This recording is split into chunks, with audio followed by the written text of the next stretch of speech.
لو لسه لحد النهارده البشاميل ما بيظبطش معاكي وبيكلكع منك وبيطلع خفيف ومش مظبوط، كل ده هتعرفيه في الفيديو ده.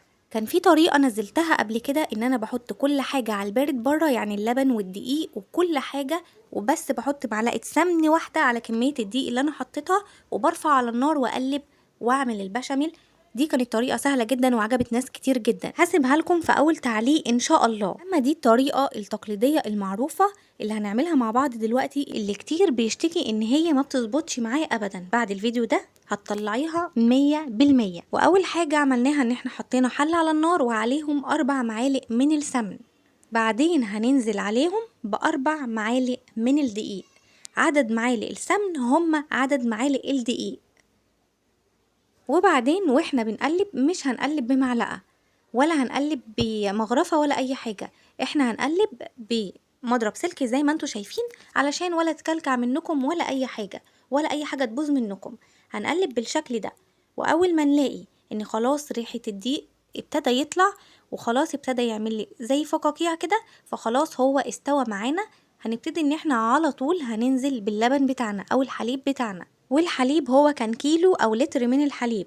الحليب يا جماعة دايما بنصح ان هو يبقى حليب بلدي او لبن بلدي، بلدي اللي احنا بنغليه حد موثوق فيه ومضمون، وما ننزلش بيه وهو سخن. يعني انا غلياه بقالي فترة، هو دلوقتي كده مش سخن خالص، واحنا بننزل ايد بتنزل كده واحدة واحدة، والايد التانية بتقلب بالشكل اللي انتوا شايفينه بالظبط. كمان اللبن نزلته بالقشطة بتاعته، كل القشطة نزلتها، حتى الأخيرة دي كانت آخر قشطة، أنا منزلة قشطة كتيرة من اللبن.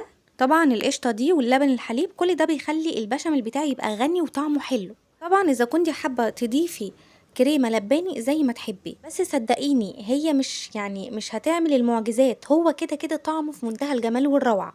انا مثلا كنت بضيف جبنه مثلثات وجبنه رومي وجبنه موتزاريلا، هوريكم دلوقتي انا ضفت ايه. بس هنا انا ضفت مكعب مرقه، وطبعا لو مرقه لحمه مفيش مشكله. وهنا كمان ضفت رشه من جوز الطيب ورشه بسيطه من الفلفل الاسود، وطبعا الملح.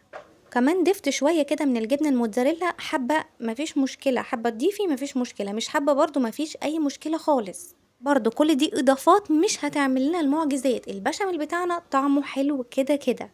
بس المهم انك ما تتخليش عن اللبن البلدي المحترم اللي من مكان محترم، تغليه كده تلاقي قشطة محترمة وطعمه حلو وغني جدا، هو ده هيغنيكي عن اي حاجة. ملحوظة، وانت بتضيفي الحاجات دي بعد ما ضفت اللبن، انت بتكوني موطية النار علشان ما يغليش معاكي بسرعة، واحنا مش عايزين كده، علشان عايزين نقلبه على هدوء علشان يتقل معانا، عشان ما يغليش بسرعة ويبقى خفيف معانا. طبعا احنا ايدينا فيه شغالة، بنقلب باستمرار لحد ما نوصل للقوام اللي احنا عايزينه والمطلوب والمظبوط، هو يبقى كريمي وفيه سماكة بالشكل اللي انتوا شايفينه ده، مش خفيف كده. وبعدين خلاص هنا وصلنا للقوام بقى اللي احنا محتاجينه وعايزينه، وهو ده المطلوب. خلاص واحنا بنقلب كده يبتدي ان هو يعمل لنا فقاقيع كده، هنقفل عليه خلاص على طول وهو جاهز لينا. طبعا انا هنا مستمرة في التقليب لحد ما اوصل للقوام اللي انا عايزاه، وهتعرفوا ازاي نوصل للقوام بالظبط من غير اي حاجة واحنا بنقلب كده على طول.